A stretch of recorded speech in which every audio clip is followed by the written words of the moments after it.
Hi friends, మీరు చూస్తున్న ఈ వీడియో విజయవాడ వరద బాధితుల కోసం వచ్చినటువంటి ఆహార పదార్థాలు లోడండి. ఇక్కడ జరిగే వాస్తవాలు చూస్తుంటే కష్టకాలంలో కూడా మనిషి మారలేదని అనిపిస్తుంది ఫ్రెండ్స్. ఏంటంటే విజయవాడ వరదలలో నిరాశ్రయులైన జనాలకి ఈ యొక్క చాలా మంది సహాయం చేయడానికి వెళ్ళిన లేదా సరఫరా చేయడానికి వచ్చినటువంటి బియ్యం కానీ, పాల ప్యాకెట్లు, ఆహారం ఇలా అన్నీ కూడా లారీ లోడ్ దించకుండానే కొందరు బలంగా వయసులో ఆరోగ్యంగా ఉన్న కొందరు ఇలా ఎక్కువ మొత్తంలో అవసరానికంటే ఎక్కువ తీసేసుకొని బయట అమ్మేసుకుంటున్నారు.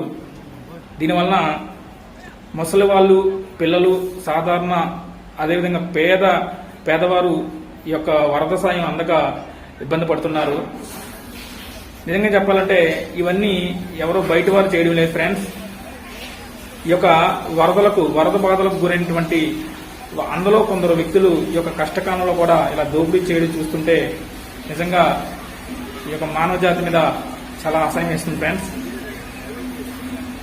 ఈ విషయాలన్నీ అక్కడ పనిచేస్తున్నటువంటి కొందరు కానిస్టేబుల్స్, మా ఫ్రెండ్స్ ఈ విషయాలు నాతో పంచుకోవడం జరిగింది ఫ్రెండ్స్. ఈ యొక్క వాస్తవాలు 10 మందికి తెలియజేయాలని